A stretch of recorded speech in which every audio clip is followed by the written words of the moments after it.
Hai, halo semuanya. Selamat sore, selamat berjumpa lagi dengan saya Menina Putri Wismurti, Kepala Program Film dari 100% Manusia Film Festival. Sore ini kita akan ngobrol bareng dengan sutradara dari film Eismayer, yaitu Bapak David Wagner. Beliau berasal dari Austria dan film ini juga sudah memenangkan berbagai macam penghargaan di festival film internasional. Salah satunya merupakan film terbaik di di Venice International Film Festival untuk kategori Vipresi Award dan juga diputar di berbagai macam festival lainnya. Sedang baru saja juga dirilis di negaranya untuk pemutaran secara di sinemanya. Dan bila teman-teman ingin bertanya soal 100% Manusia Film Festival serta juga bertanya soal filmnya sendiri, silakan nanti bisa langsung ditanyakan di kolom di bawah ini. Dan juga kita masih ada pemutaran untuk publiknya untuk film Eismayer itu masih ada nanti di tanggal 2 November hari Rabu, dan pemutarannya akan berlangsung di IFI Tamrin. Kebetulan saya sedang berada di IFI Tamrin, jadi sorry ya kalau seandainya nanti di belakang saya ada yang siwar-siwar di belakang karena memang kami sedang berada di lokasi pemutaran film saat ini. Jadi nanti kalau kalian ingin bertanya silakan bertanya langsung kepada sutradaranya yaitu Bapak David Wagner. Kebetulan film ini juga berasal dari kisah sejati, kisah nyata yang terjadi di Austria dengan pasangan Charles Eismayer dan juga Mario Valak. Kita akan berusaha juga untuk ngobrol dengan tokoh asli di film ini. Nanti kami akan beritahukan kapan acaranya berlangsung. Kalau tidak salah sih kita akan ngobrol dengan Charles dan Mario itu di hari Selasa. Nanti tunggu saja ada di 100% Manusia Film Festival social media account. Nah, kebetulan David itu sudah bergabung. Bentar ya, aku accept dulu invitation-nya.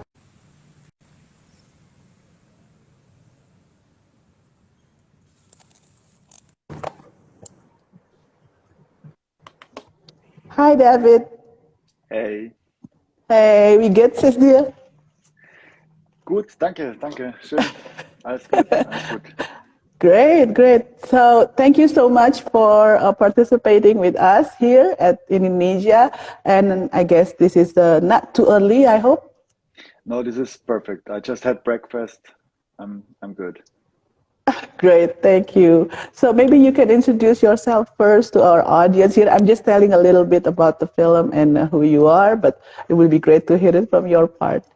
Okay, so I'm David Wagner. I'm the writer and the director of the movie Eismayer. This is my first feature film, and for me it was a really long journey to make my first feature film. I started making movies when I was 20 years old. Now I'm 40, so half of my life I've been doing this, and I've always been dreaming of making, a feature film that comes to the cinema. And now finally with the story of Mario and Charles, as you introduced, I think I heard it. Um, I had something that was so important and so big that actually I got a production company attached, and we got the money to make a feature film out of it, because it's not so easy to as a first time director to get the trust to make a big movie. But with this, it was an issue that was so important, and the story was so emotionally gripping and politically, important, and there were so many aspects to this that we've somehow got the money, and then I could try to prove that I'm worth of making a movie. Yeah, because before you said earlier that you started to make movie at the age of 20, and was that also part of your educational background, or I understand that you were also directing short films at the beginning. Yeah, no, at the beginning when I started making movies, it was just a hobby, because I had some friends, and we had, we were kind of the creative kids. We had a band, and we were doing stuff on the computer, and we were shooting movies, and we were writing stories. So at some point I realized that everything that I really like is combined in making movies. You need everything. You need music, you need computers, you need cameras, you need rhythm. So so yeah, then I started to work in the movie industry, as an assistant, as a driver, as a set runner. Yeah, and then I've been just working for years, for many years. I've been just working in the film business to, you know, earn some money and pay my rent. And next to this, I was shooting my first short films and music videos, especially music videos. And at some point, I realized that just making music videos and commercials and stuff like this would not get me into the feature film business. So I always thought like maybe, you know, like someday the phone is ringing and somebody's like, you know what, we have seen so many short films and commercials and music videos. Now you are ready to do your first feature film. It's not gonna happen like this. Not for me. Ah, And then I realized that I still have to, you know, like go back to film school and really study and really do it the academic way somehow. okay. And that's when I decided to go to Hamburg, and there I studied directing. Okay. So you started, this is very interesting because you started first as a hobby with your friends and then you do it like the video music and then also the short films. So, but then after that you realize that it is still, you still need this basic films studies for that to help you Yes, to extend your skill. yes, especially when it comes to directing actors and to writing stories, because this is something, as you know, like as a hobby filmmaker, you cannot really, or I could not really practice so much, and I had no knowledge about it, like how to talk to actors, like what kind of methods are there. And you know, whenever I shot something, it was already serious. We did not have time to play around. We just had to deliver something.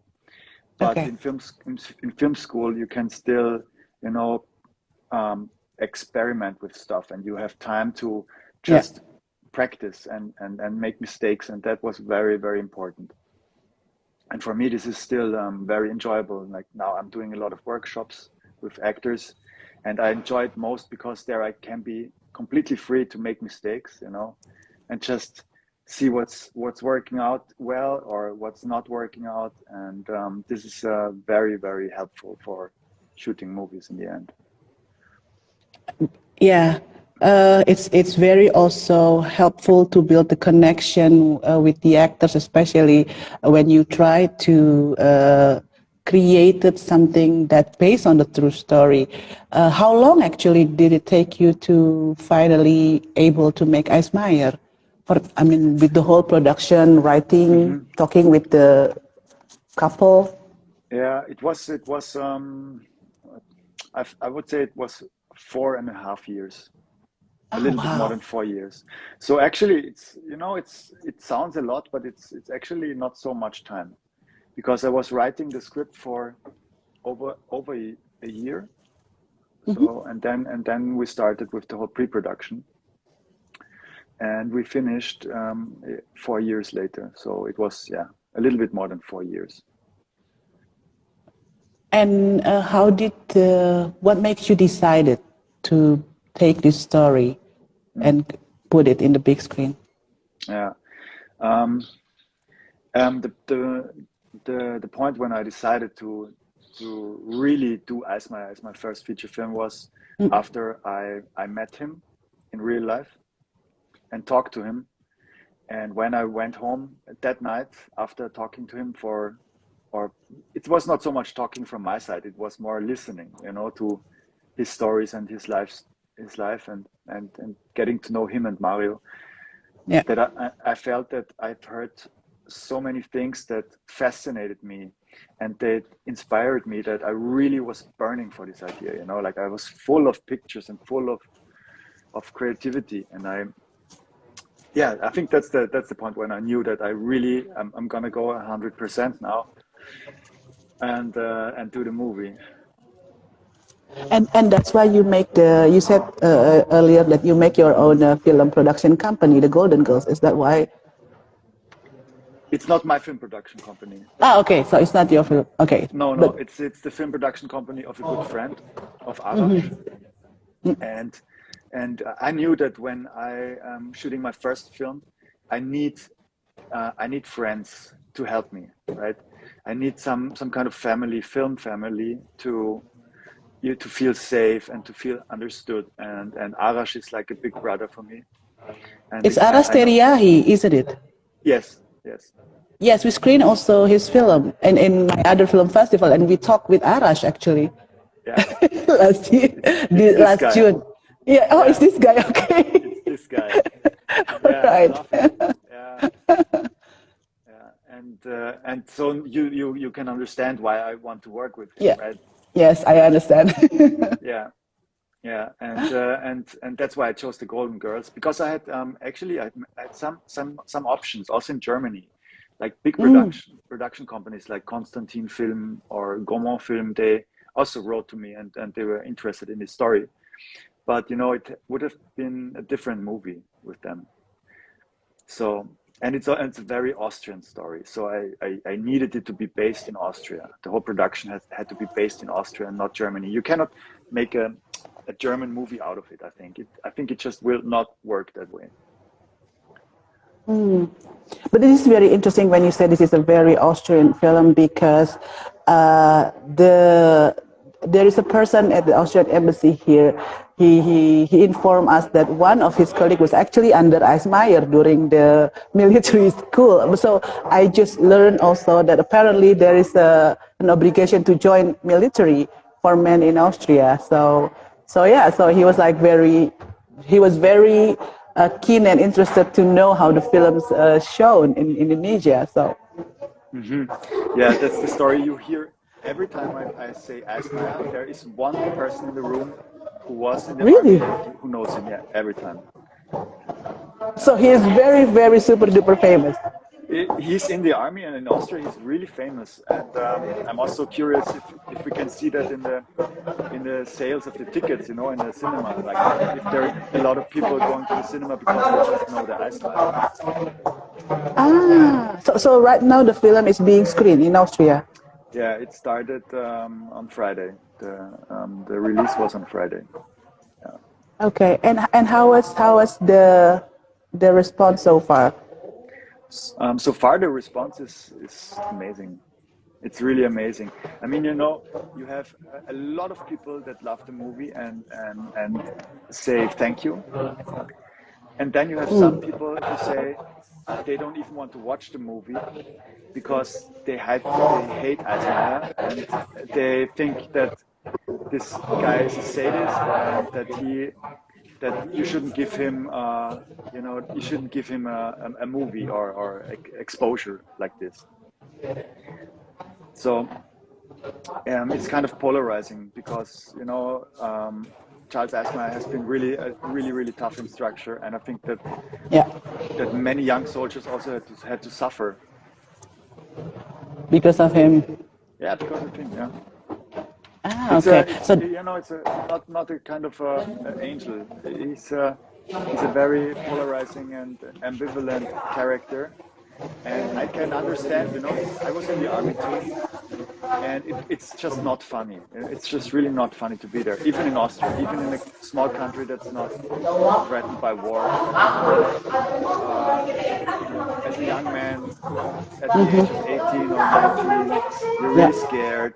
The instructors are, shouting at you. You have to do stuff that's really exhausting, that pushes you to your limits. You feel a lot of pain. It's cold. You can't sleep. It's a psychological and physical stress. And I can totally understand when you get to the wrong people. And if Charles Eismayer has Yeah, a bad day, it's a really bad day for you. yeah. I can see that in your films. Yeah, and that's Yeah. that's actually also why it was really important for me to, in the film, to not be too gentle with the character, to not try to make him such a good person, because this is important to show the whole spectrum of his character, I think. And unfortunately, some of the people that don't want to watch the movie because of Eismayer, I think maybe they would think a little different if they could watch the movie, because they see that I'm not just, like saying he's a hero and nothing else. But they won't watch the movie because they don't want to be confronted with him. I see. And how did you win his heart, like to get his approval? Uh, I mean, I don't know what the right words or moment were.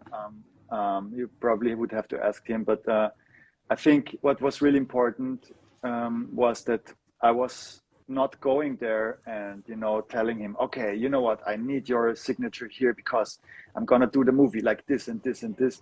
I was more kind of listening, and I was giving him the feeling, and it was a genuine feeling, that he can tell me everything and it's okay, right? So I made him feel safe, and I said that I'm not judging him.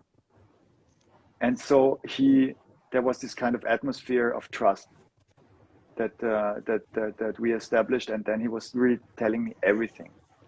And I was very, very grateful for that. And somehow he was feeling that, and somehow he trusted me in my skills as a filmmaker as well. And I think, it's a lot about listening, actually. I think it's a lot about really listening. I think he really, really trusted you, and also letting you to capture the moment again from whatever happened at that time, and then making it to movie. As for us here, that watching it, the film, and for me, I felt like this is it. Like, I need this kind of films with a happy ending. I need a queer film that is not only offering sad stories, but the one that actually, you can believe in, and is, so the world needs your film. I smile your film, because we need happy stories. We don't only need sad queer films, actually. Yeah, I think so too. It's very important that we, we shape narratives, right? With our stories, we Yes. shape the way we look into the future. And right now, I mean, we live in times that are so hard, for so many Yeah. people, and it gets worse. It gets worse every day. I mean, True. you know what I mean, in terms of so many things. And so it's really hard for people who make movies or tell stories in any kind, I think, to have a kind of positive perspective into the future, because all you can think of is this kind of Black Mirror dystopian things that Yes. AI will take over the world and people will be enslaved, and there will be so many people homeless and fleeing from climate crisis and wars and whatnot, And so I think it's really important that we have something that gives us an example of how it could be, and it also could be that things get better. It's up to us, I think. I mean, of course, the world is changing, and I think it has to be changing all the time. We cannot stop change. It's a part of life. We are part of an organism, and this is a living thing, and so we are changing all the time. But what we can do is go with the change and see if we can make positive, if we can go in a positive direction. But therefore we need hope, and we need to think positive, because that how the thoughts influence our language and influence our actions. So I think it's very important to give something positive to the people. Yes, that's true, especially in hard times like this. Yeah. Yeah. May I ask you, like, how was the screening received in Indonesia?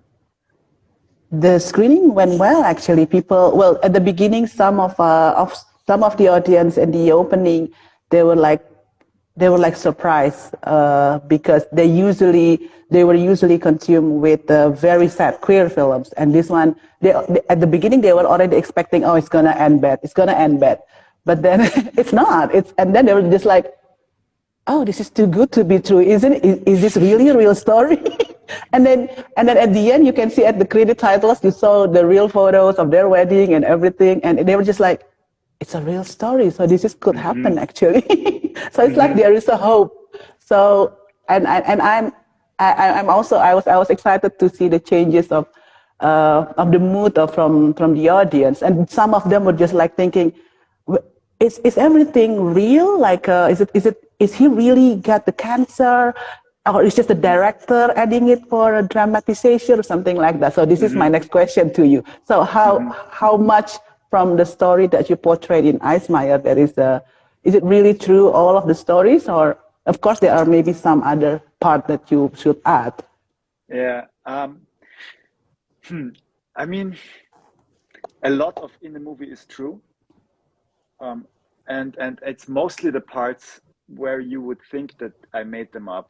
They are true, and and and the other parts, where you think, yeah, that's probably true. It's made up. It's weird, but it's I think around like 40% is more or less exactly true, like one to one, real like dialogues or situations, and 60% is kind of made up, but also mixed with reality. It's very difficult to tell like Yeah. what is what Which one because is which? Yeah. sometimes um, I have a situation that is real, but it's set in a different location, for example, or it's another character, but still the like what they are talking about is real. So it's very difficult to differentiate between real and not real. But I would say 40% is like really real, and 60% is made up. But I'm not telling what is what, and it's usually really the opposite. Yes, let the audience guess then, because we will still have another screening this upcoming Wednesday. My favorite scene is actually the beginning, just there's this wall, a room with a wall, and then the winter. That's actually because it's somehow for me it captures what Eismeyer position is, and I like that you keep on continuing doing that. It's like reading a novel and then you were given a space to breathe because the story is very intense. So I was just like wondering, where was the inspiration for you to add this kind of opening chapter, or I don't know what to call it in the film. Yeah, yeah. It's a really good question. Actually, um, I was, like I was focusing so much on the story in the script because I knew that I had just 30 days of shooting. Oh wow, And 30 days. Wow. yeah, it was just 30 days. No, it's yeah, yeah. No, I'll come to that. It was 30 days of shooting, and so I ripped out all the pages of the script that gave me time to breathe. Like stuff like this. I just was okay. Now I have to tell a story, and so I'm gonna focus on the bare minimum of what I have to do. Yeah. And in the end, Arash said, you know what? Um, Go back to this location there, to the winter location. I will give you one more day of shooting and find pictures that give you um, inspiration, like that are poetic, that give you time to breathe as the audience, because I think you will still need something, right? And so, and he was totally right. So I went back there with Serafin, with my cameraman, and a really small crew. And when we were shooting there, it started to snow. And I was really in love with how nature found its way through these old buildings, which is such a beautiful picture for, like these old buildings. It's like Yeah. Eismeyer's body and Yeah. Eismeyer's mindset, right? It's very straight Yes. and it's crumbling and it's old and it seems like war. But nature is so beautiful how it evolves out of the Yeah. walls, and the form is organic and it's so much more beautiful. And it's actually the same location that we had in the last scene where he proposes to Mario. Yeah. So this kind of builds up to everything builds up to the last scene where Eismeier runs through the forest to Mario. And I'm really grateful that we got this one more shooting day to capture these pictures. And while I was shooting them, I had no idea how to use it actually in the movie. So I Ah, was just intuitively choosing locations and shots that just felt right. mm. And it was a very long process in the editing to find a way to, weave them into the movie. Then that was a good decision. Yeah, it was a good decision. Yes, and congratulations for winning the best film for Pressure Award in Venice International Film Festival. And I heard that the film still continue being screening in another film festival around the world. So that's really good to hear. Thank you. Yeah, I'm in Naples right now, and the movie was screened here yesterday. Yeah. Okay, that's cool. And I was also just thinking. I saw your short film, The Trade Queen. Is this hmm something that well, I haven't seen your first film, but then there's also this issue that you always keep on bringing about the humanity. Is this something that you would like to continue later on, or is this something that you want to base all of your films with? I don't know. Maybe it's funny that you say trade queen because I was also thinking after I did the Eismayer now, I was thinking like trade queen was also kind of similar, interesting. And I haven't written the script from Trade Queen. It was written by a writer actually. So it's not Um, yours. Okay. so yeah, I directed it, but it was not written by me. And I don't know. I love humans. I love people, and I think it's so important to let them be themselves. And I also feel like I want to be myself and be accepted like the way who I am or how I am. And and probably this is why all of my movies at some point will have this kind of theme. Maybe very deep inside, I don't know, but I think it will always be there. You can always feel it. That's true. And we can feel it from Eismayer too.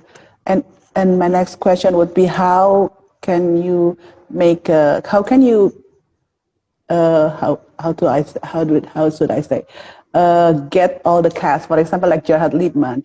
I understand that he's quite famous, and how can you make them join your project, especially playing as Meyer? Yeah, I mean, with Gerhard Liebmann, it's special because I think he's one of the best actors in Austria. Yeah. Yes. He's really amazing, and I think he will really he will level up his career now because now he could really show what he's able to do like in one character, and he has a lot of screen time in Eismayer. It's the movie.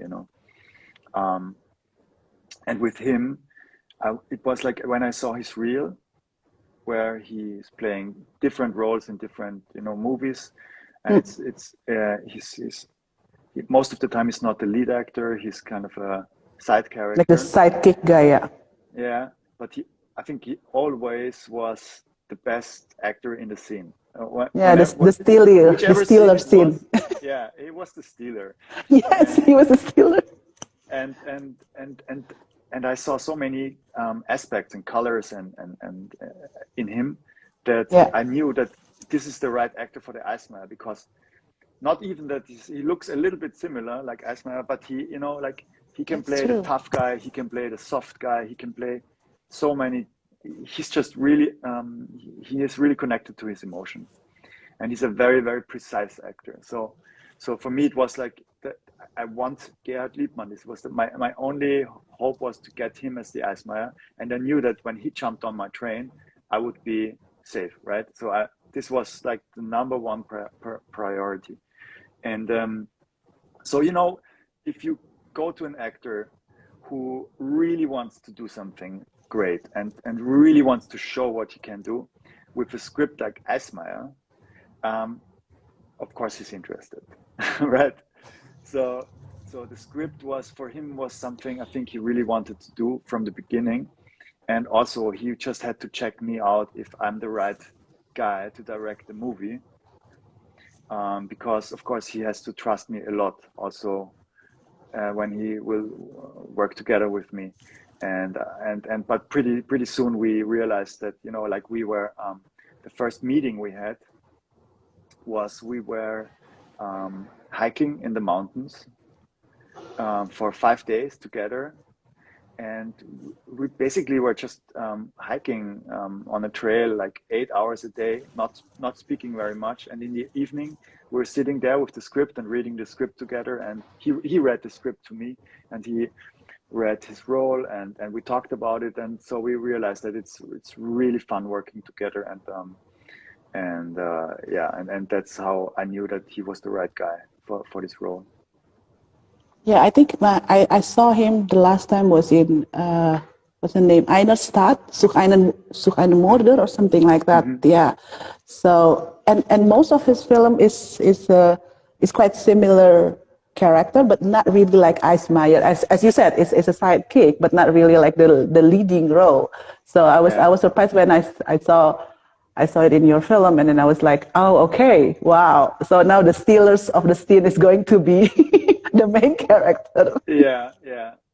And I'm so happy for him that he did it, and he did it well, and it's received well. Yeah. Yes. And so you said that you guys went to this hiking trip, and this is also your way to communicate with your actors. I'm not with everybody. I mean, with Gerhard, it was our love for nature and the mountains was a common thing, and so it was a good way to connect with them. I mean, probably with my next actors, I have to go bowling or bungee jumping or maybe play chess. I don't know, but I will do it totally. Okay, good to know. And I was wondering also, how did how did Charles and Mario, what is their response when they first see the film? I mean, when they first saw the film, they got almost a final cut. So this was just a link to the movie, and there was no sound design, no music, no grading. So it was a kind of I think it was kind of a rough experience, or I don't know. Right. But they didn't say much, and they probably watched it on a laptop at home. So they were just like, yeah, it's okay. That was the first response was, oh, it's okay. And I was like, okay, that's, you know, small. Because you just saw after 4 years that describes your life, right? I mean, it's okay. But when they saw it on the big screen for the first time, the finished movie, and that was in Venice at the world premiere, it was a different reaction. It was a very different reaction.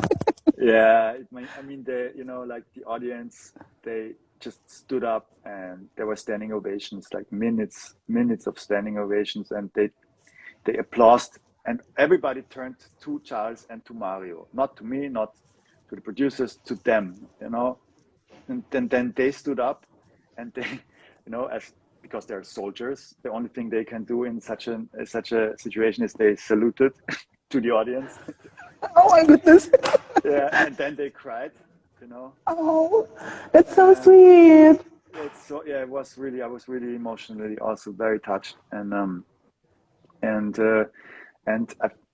I said that yesterday. I think what was really important for them and really beautiful was that, I mean, they married 8 years ago, and I think it was for them, it was a very beautiful moment for them, but still it was not easy, and there were a lot of people that were not okay with that, including members of his own family, and now for the first time people did not just tolerate it that they married, but people were celebrating them for what they did, for their courage, and to feel that you're celebrated for being courageous and being yourself. I think this must feel amazing. And I also felt that when all the audience during the premiere was more saluting, giving their honor to both of the couples, you know you did something right with your film then. Yeah, I think so too. Yeah. Yes. So earlier you were asking me about the response of the audience here in Indonesia. So in all of our screenings in 100% Manusia Film Festival, we actually invited local experts to talk about the issue. So in the first public screening, we invited Arus Pelangi. It's a queer organization, and to talk about the issue on is it something that we could find being open like Mario, and but then also being closeted as Charles and during the army, the service in the army. So of course it could be found here, but they could not be open as Mario. As I earlier informed you that we had a case about this with a policeman in Middle Java that was kicked out from his corps because of him being out and having a same-sex partner. So so that was an interesting talk because the audience know, and also that the audience were also responding about toxic masculinity in the military that apparently quite similar all around the world. So yeah, Yeah. that was a good discussion actually after the film screening here. Okay. And do you think that it can influence the whole trial now? That the discussion can shift into a new direction? Or is it just, I mean, like usually a film like this gets seen by people who already um, are more open-minded, right? So, Yeah. like, my question is, can a film like Eismayer also influence people who think differently and who say, for example, that gay people, like are evil people or stuff like that? The festival is open for everyone to watch the films, as to see the films, and every year we receive more and more audiences that which is actually are not coming from the queer community. So it's Hmm. actually more of the public, more of people that is also let's say more fundamentalist in a way because of how they look, wearing hijab and all that. So it's actually refreshing to see people that coming to our festival that is not only from the segmented community, and whether it's not going to be a reference or not, at least it also creates a conversation in our audiences which is not accustomed to watch film like Eismayer. And I Okay. understand that the case still postponed or declined by the court until today. But I know that the policeman is still doing a petition so that we can actually invite everyone Ah, to sign the petition. Yes.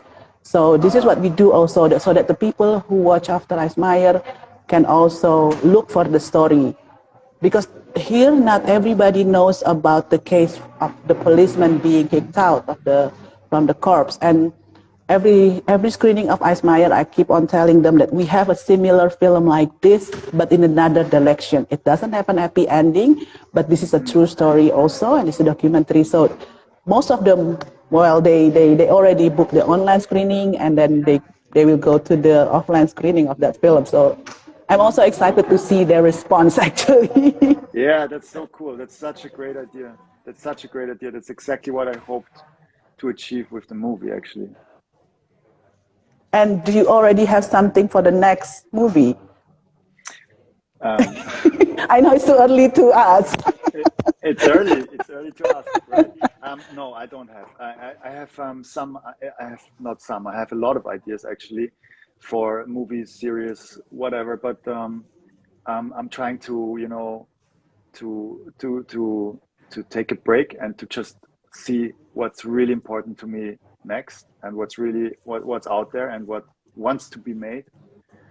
Because with Asma, it was the same thing. At some point, the story jumped on me, right? And I knew that now it's time to do this film, and I would love to, you know, to find something that's important to me right now, and not something out of the drawer that I had like 5 years ago, and I'm like, Yeah, okay, now I'm gonna do this next, because as we talked, the world is changing so fast, yeah, yeah, and I'm changing, and everybody's changing, and true. so I don't know yet. I don't know yet who I will be to, and what the idea will be. That will be the next movie. But I'm now getting into the open mode again because the festivals are running out, and then like I have time to breathe and think. Yeah, like the winter scene in the beginning of Yeah, your film. exactly. I need the winter scenes in my life. Yes. Yeah, you're totally right. I forgot them, but I need them. Yeah, that's true. It's a really nice how you put it, and I did not realize that actually the nature came on the wall and covering all the wall. But what I saw was just like more into like a kind of enlightenment. So that's Mhm. how I feel when I see the winter scene. Yeah, yeah, that's right. It feels for me like enlightenment too. Yeah, Ah, okay, great. yeah, yeah. But I was just wondering, did you do the production during the COVID or? Yes. Ah, okay, Yeah, it was still COVID times. I mean, we still have COVID times somehow, but true.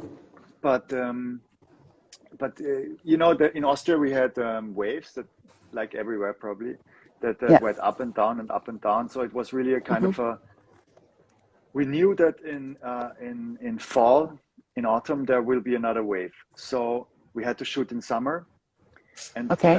and so we somehow tried to surf around these kind of COVID waves, and Yeah. we managed with almost no delay. I mean, I think one or two people from our crew had COVID when we were shooting, and we could separate them quickly, and we were testing every day. We had masks, we had everything, so we were super cautious when it came to hygiene and stuff like that. And somehow we were also really lucky because for a lot of filmmakers, COVID was completely fuck up. I see. Do you have also a kind of limitation of personnel that can be on the location shot? That's I was just thinking because of the small crew, or maybe something like that. Because that is No, what we had here.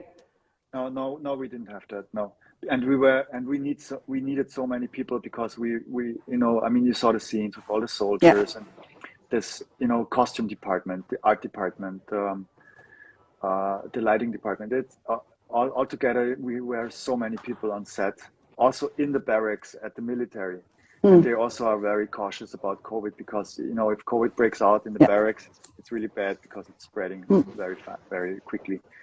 So yeah, no, we just were cautious, but we didn't have a limitation of crew I, members.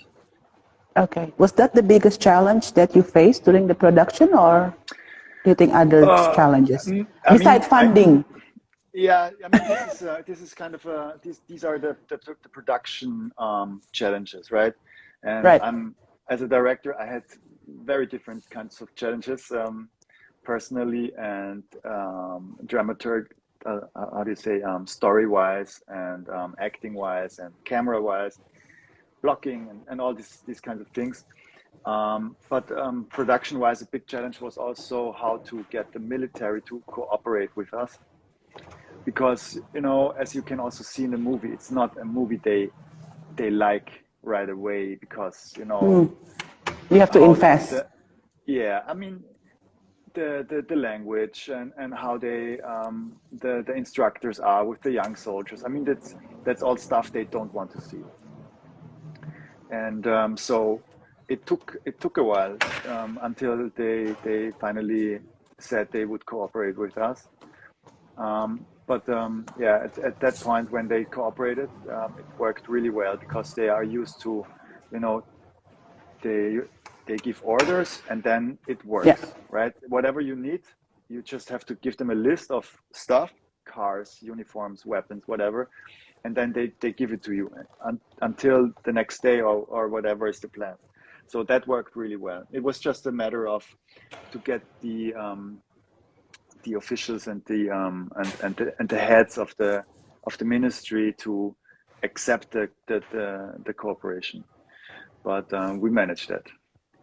Yes, that's actually you reminded me. There's a DM message from our viewers saying asking about that. Like, how can you get the permit to do the shooting? Is it like really in the in the military service in Austria, or did you create it on some set? So you Yeah, did no, the shooting in.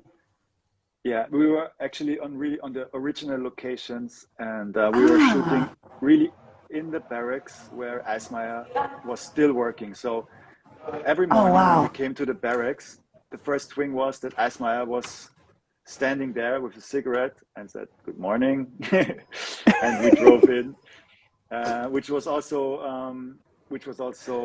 very very tricky for Gerhard as Yeah. him playing the Eismayer, and the real Eismayer was on set a lot of times, and this was for him irritating because he was playing the Eismayer, but the Eismayer was also standing over there, right? Yes, it's quite So intimidating, I guess. it's really intimidating. It's really intimidating. But at some point I also said to Charles, like, okay, please move away a little bit because we need the space and the actors need the space. And he was totally fine with that. He was just very curious and also nervous, Charles Eismayer. But he totally accepted my role as a director, and he also accepted my orders to him, which was actually a good feeling for me, like being in the I military can service imagine. 20 years ago, and to like tell to tell order to Sergeant Major. yeah, yeah, being shouted at, and now I'm like, you know what, go. And so this was fun. This was really fun. It was kind of a payback. Well, karma existed, so. Yeah, yeah, yeah, that's right. Yeah.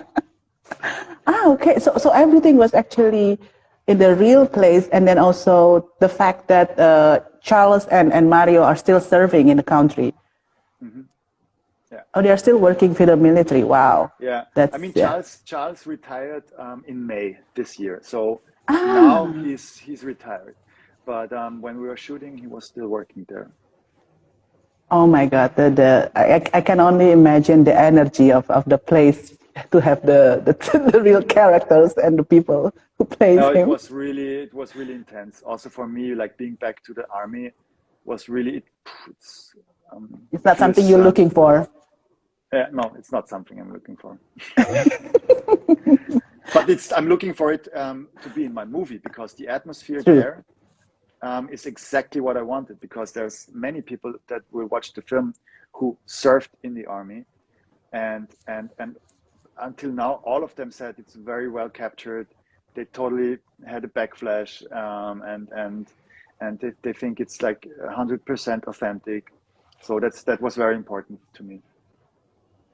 Yes, also some of the Austrian who lives here and watch the film were saying the same thing. They were just like, wow, it's very authentic for them to the experience. Okay, yeah, cool. There's also there's also another DM asking about there was a scene where Ismail was telling his wife about being cured.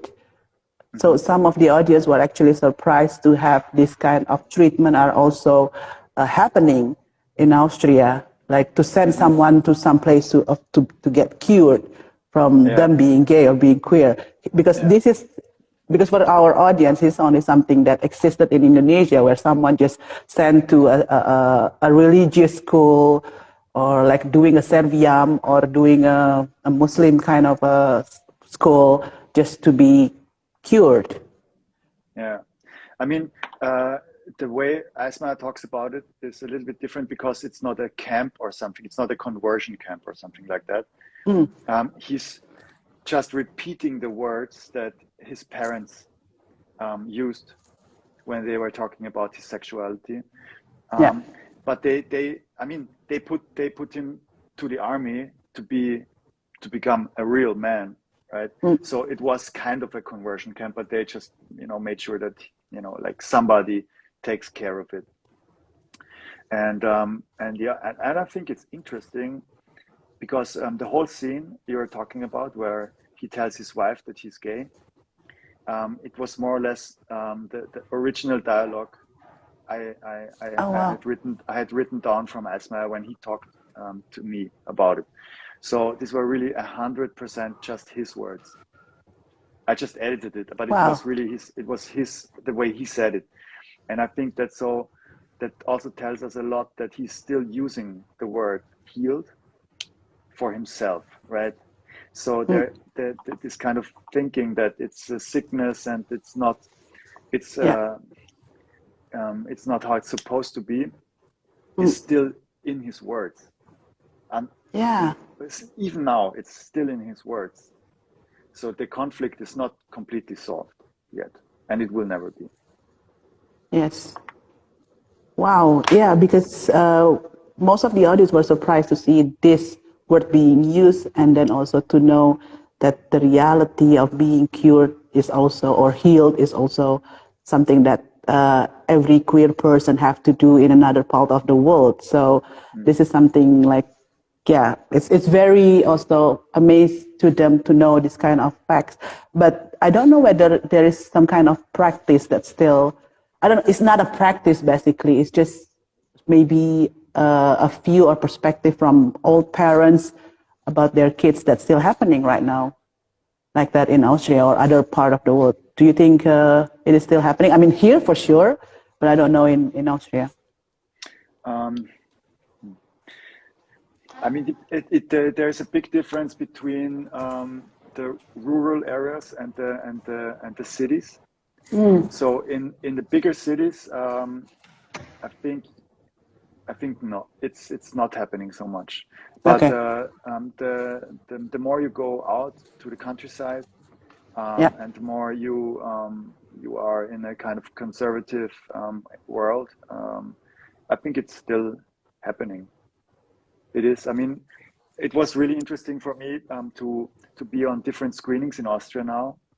Mm. And when we moved to the countryside, there Yeah. were gay men in the audience who talked to me after the screening, and they said that they really think it's an important movie because a lot of their friends on the countryside, and they are like 40 or 50 years old, they Mm. still don't come out of the closet because they would not be accepted by their peer group and by their family. And this is now 2021. And also in a Yeah. country that's pretty democratic, pretty liberal. I mean, Yes. compared to so many other countries in the world, still there's a lot Mm. to do. But and that shocked me actually. And I thought I didn't think about it, but really on the countryside, it's you're just not gay. You just don't talk about it. People people cannot handle it still in Austria. And I think yeah, I think that it's really about time to change that. Wow, that's yeah, that's really interesting. Last year we also screened another Austrian film. Just because you're saying it in the countryside, no one talks about it. And last year we screened Hochwald, which actually talking about a gay man who also doesn't come out, and you just don't talk about it because they live in the mountain. Hmm. And Yeah. yes, so this is a very interesting fact, and I think the audience can learn so much from this. And yeah, and thank you, David. I think we have already talked about everything.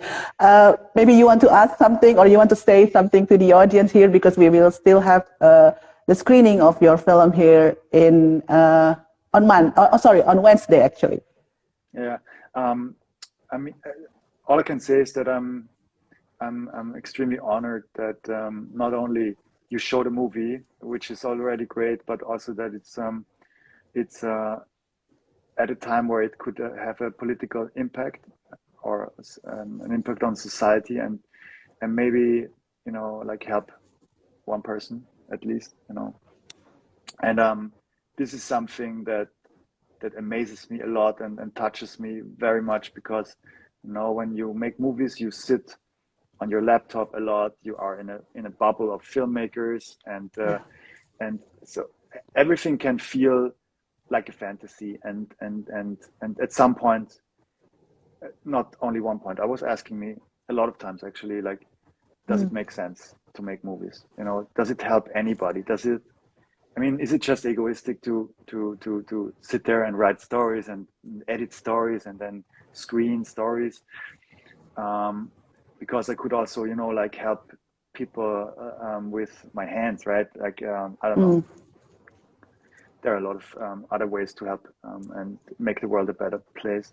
But now I can see that that it does something to people's minds and hearts, and the way you talk about it gives me really hope that I'm on the right track with making movies, and that it can have an impact to watch a movie and to feel a movie. So this is something I'm learning right now, and I'm so happy for it, and it really makes me want to continue, and it really inspires me. It gives me energy. So thank you for that. Thank you, David. And please don't stop making movie, please, because because I think, I mean, for all of us here that doing the film festival, also with our crew and volunteers, this is our tools to voices those who cannot be voices. So this is the tools to touch people, and films, I believe, is such a powerful medium to do so. It's not just maybe some of the I don't know, some of the filmmakers probably would also have different opinion, but those good film that touches people, that's the one that matters actually. It doesn't matter about the awards, doesn't matter about the acknowledgement, but good film is a good film. Yeah, I agree. Thank you so much. Oh, it's really beautiful. Thank you. Thank you, David. And I hope we can see each other again. I don't know, maybe in Austria or other film festival. And I'm looking forward to not put the pressure for you, but to see your next film. Okay, thank you so much for not pressuring me, but still wanting to see my next film. That's good. I can take that. Great. Thank you, David. Right. And we will try to contact Mario and Charles, and hopefully they could also join later on for a session like this. Okay, good luck. Thank you. Yes, I will. Thank you, David. Thank you so much, and good luck for your screening at Naples. Thank you. Bye. Bye.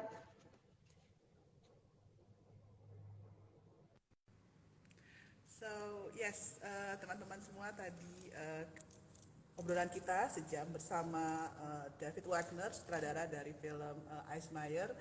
Saya sampai keringetan, maaf ya, sampai udah gelap tuh kalau dilihat di EV, dari tadi terang, sekarang sudah gelap, sudah sore, sudah malam di EV. Kita masih ada pemutaran Eismayer nanti di hari Rabu di EV jam 7 malam. Kalian bisa datang untuk nonton filmnya seperti apa. Ini adalah film opening kami dari 100% Manusia Film Festival. Kami kembali mengadakan festivalnya secara hybrid, dan semua film, semua program yang kami tayangkan di festival kami bisa diakses dengan gratis. Dan film Eismayer tidak kami tayangkan online, jadi tolong ditonton langsung, datang ke IFI hari Rabu. Namun ada beberapa film lainnya yang juga kami tayangkan online, bisa dicek di festivalscope.com. Semua film masih tersedia, namun beberapa sudah hampir habis. Semua film masih bisa ditonton, yang online ya, yang online bisa ditonton sampai tanggal 12 November. Sementara yang offline di Jakarta hanya sampai tanggal 6 November, yaitu minggu depan. Jadi kalian masih punya waktu seminggu kalau mau mengejar film-film di 100% Manusia Film Festival. Ya ini kebalik, tapi ini dia posternya.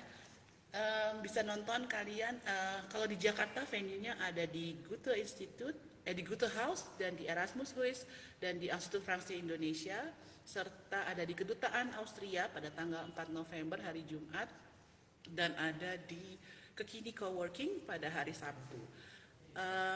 Lalu setelah itu baru kami akan pergi ke kota Yogyakarta untuk menayangkan film-film kami secara offline di IFI Jogja.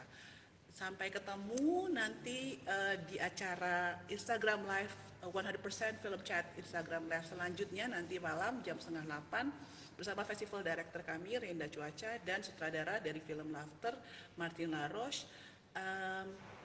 Kita masih ada film malam ini semuanya di Erasmus Swiss dan di IFI yang akan berlangsung nanti jam 7 malam. Sampai ketemu di tempat. Saya Melina Putri Wismurti, Kepala Film Program 100% Manusia Film Festival undur diri. See you.